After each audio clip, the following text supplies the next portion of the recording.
بسم اللہ الرحمن الرحیم۔ خاندانی حالات۔ نسب نامہ۔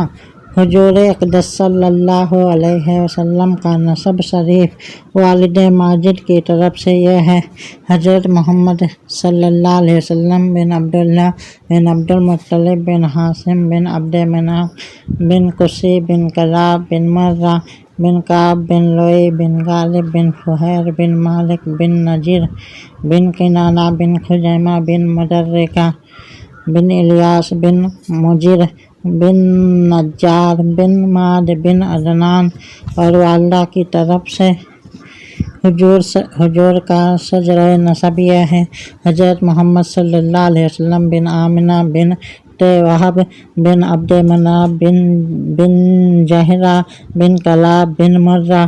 حضور علیہ السلام کے والدین کا نسب نامہ کلاب بن مرہ پر مل جاتا ہے اور آگے چل کر دونوں سلسلہ ایک ہو جاتا ہے۔ عدنان تک آپ کا نسب نامہ صحیح سندوں کے ساتھ باتفاق مورخین ثابت ہے۔ اس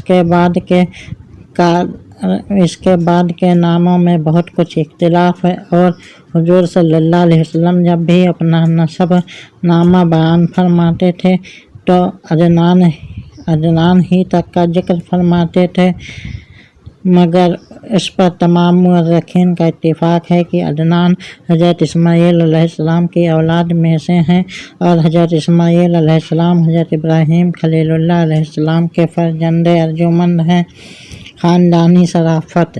حضور اکرم صلی اللہ علیہ وسلم کا خاندان نسب، نجابت و شرافت میں تمام دنیا کے خاندانوں سے اشرف و اعلیٰ ہے، اور یہ وہ حقیقت ہے کہ آپ کے بدترین دشمن کفار مکہ بھی کبھی اس کا انکار نہ کر سکے۔ چنانچہ حضرت ابو سفیان نے جب وہ کفر کے حالت میں تھے بادشاہ روم ہرقل کے بڑے دربار میں اس حقیقت کا اقرار کیا کہ ہوا فینا جو نسب، یعنی نبی صلی اللہ علیہ وسلم عالی خاندان ہیں۔ تین دشمن تھے اور چاہتے تھے کہ اگر ذرا بھی کوئی گنجائش ملے تو آپ کی ذات پاک پر کوئی عیب لگا کر بادشاہ روم کی نظروں سے آپ کا وقار گرا دیں۔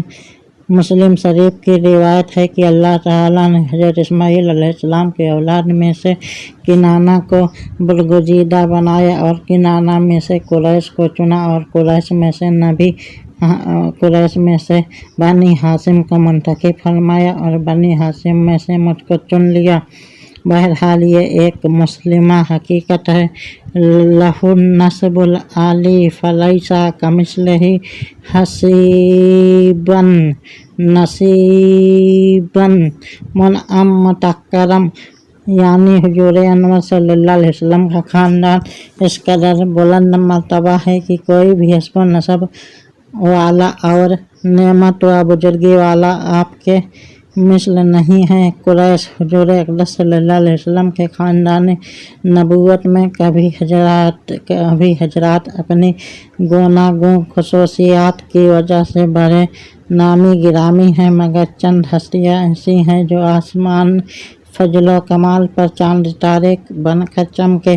ان کمالوں میں سے فہیر بن مالک بھی ہیں۔ ان کا لقب قریش ہے اور ان کی اولاد قریشی یا قریش کہلاتی ہے۔ فہیر بن مالک قریش اس لیے کہلاتے ہیں کہ قریش ایک سمندری جانور کا نام ہے جو بہت ہی طاقتور ہوتا ہے اور سمندری جانوروں کو کھا ڈالتا ہے۔ یہ تمام جانوروں پر ہمیشہ غالب ہی رہتا ہے، کبھی مغلوب نہیں ہوتا۔ چونکہ فہیر بن مالک اپنی شجاعت اور خودداد طاقت کی بنا پر تمام قبائل عرب پر غالب تھے، اس لیے تمام اہل عرب ان کو قریش کے لقب سے پکارنے لگے۔ چنانچہ اس بارے میں سمرخ بن عمرو وحمیری کا شعر بہت مشہور ہے: وَقُرَيْشُ الَّتِي تَسْكُنُ الْبَحْرَ بِهَا سَمِيتَ